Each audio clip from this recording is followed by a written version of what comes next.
Hello everyone, मैं हूँ Shubhi tutorial classes में आप सबका स्वागत है। आज के वीडियो में लेके आए हैं टॉपिक 2 कार्बन और कंपाउंड ऑफ कार्बन। बहुत ही छोटा टॉपिक है, इससे भी क्वेश्चन बनेंगे यूपी टेट के, तो बहुत इंपॉर्टेंट है, तो देख लीजिएगा। एक तत्व है, एक एलिमेंट है जो है कार्बन, जिसका सिंबल होता है C, एटॉमिक नंबर होता है 6। हर जीवी चीज, प्लांट, एनिमल एंड ह्यूमन में ये पाया जाता है, इसलिए इसे बेसिस ऑफ लाइफ कहते हैं। मतलब ये प्लांट में भी होगा, एनिमल में भी होगा, ह्यूमन में भी हो गया, तो इसे हम लोग क्या कहेंगे? बेसिस ऑफ लाइफ कहते हैं। ये एक एलिमेंट है, सिंबल इसका C होता है, एटॉमिक नंबर इसका 6 है। इसकी क्या प्रॉपर्टी है? संकलन में होता है, कंटरनेशन होता है इसका, मतलब कार्बन खुद अपनी एक चेन बनाता है, तो उसको बोलते हैं संकलन। फिर टेट्रावैलेंसी, इसमें 4 संयोजकता होती है, एक साथ 4 बॉन्ड भी बना सकता है, तो इसमें टेट्रावैलेंसी होती है। ये भी क्वेश्चन आ सकता है कि टेट्रावैलेंसी रखने वाले कौन से यौगिक होते हैं, या तो आप बोल सकते हो कार्बन। ये स्ट्रॉन्ग बॉन्ड बनाता है, इसके बॉन्ड बहुत ही मजबूत होते हैं। कंपाउंड ऑफ कार्बन कितने टाइप के होते हैं? 2 टाइप, इनऑर्गेनिक, ऑर्गेनिक। ऑर्गेनिक क्या होते हैं, इनऑर्गेनिक क्या होते हैं, ये भी देखिए। तो ऑर्गेनिक कंपाउंड क्या है? कार्बन जब हाइड्रोजन दोनों होते हैं तो ऑर्गेनिक कंपाउंड होगा। एग्जाम्पल हो गया मीथेन, एथेनॉल, ग्लूकोज। ये फॉयल मेडिसिन में काम आते हैं।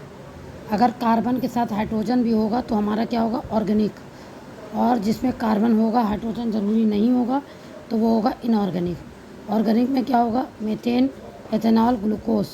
ये फ्यूल मतलब जलाने में और मेडिसिन में काम आते हैं। इनऑर्गेनिक में क्या होता है? जिसमें कार्बन है लेकिन हाइड्रोजन ज़रूरी नहीं है। एग्जाम्पल हो गया carbon dioxide, carbon monoxide and calcium carbonate. तो इसमें कार्बन है और हाइड्रोजन ज़रूरी नहीं है।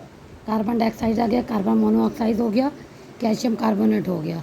तो जिसमें हाइड्रोजन नहीं लगी है, सिर्फ कार्बन के बॉन्ड है, तो ये क्या हो गया? इनऑर्गेनिक हो गया। यूज़ इसका क्या है कार्बन का? पेट्रोल में, डीजल में, एलपीजी में, प्लास्टिक में भी यूज़ होता है, मेडिसिन में भी यूज़ होता है, फूड प्रोडक्ट में भी होता है। अब कार्बन के रूप कौन कौन से हैं? ऑलोटॉप्स, हीरा, डायमंड, ग्रेफाइट, कोयला, फ्यूरिन, ये सब क्या है? कार्बन के रूप है। ये भी क्वेश्चन आ सकता है। हीरा क्या है? हीरा किसका रूप है? कोयला किसका रूप है? फ्यूरिन किसका रूप है? ये सब कार्बन के ही रूप में जाने जाते हैं। तो आज हमने क्या जाना? कार्बन क्या है, कार्बन की प्रॉपर्टीज़ क्या है, कार्बन के कंपाउंड कितने हैं, कार्बन के कंपाउंड में क्या क्या है, उसके यूज़ क्या है, उसके रूप क्या है, कितने बॉन्ड बनाता है कार्बन, कितनी प्रॉपर्टीज़ हैं, कौन कौन सी प्रॉपर्टी रखता है, इसका बॉन्ड स्ट्रांग होता है, वीक होता है, ये आएगा क्वेश्चन।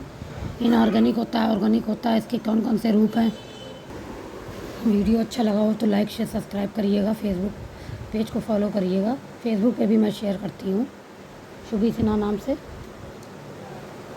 तब तक के लिए बाय, टेक केयर। हम मिलते हैं नेक्स्ट वीडियो में। अब हम एक कोई और टॉपिक लेके आएंगे, तो हम धीरे धीरे करके टॉपिक क्लियर कर रहे हैं। आपको एक बार बता देते हैं कि हमारा इसका सिलेबस क्या है। केमिस्ट्री का यूपी टेट का सेकंड पेपर का खनिज है, धातु है, कार्बन और उसके यौगिक हैं, 2 चैप्टर हो गए। मानव निर्मित वस्तुएं, प्लास्टिक, कांच, ये सब बताएंगे। अम्ल, क्षार, लवण है, पदार्थों के समूह क्या हैं, वायु, जल, ये केमिस्ट्री का टॉपिक है। फिजिक्स का ऊष्मा, विद्युत धारा, स्थिर विद्युत। अब अगला टॉपिक हम लेके आएंगे विद्युत धारा के बारे में। तो वीडियो अच्छा लगा हो तो लाइक शेयर सब्सक्राइब करिएगा।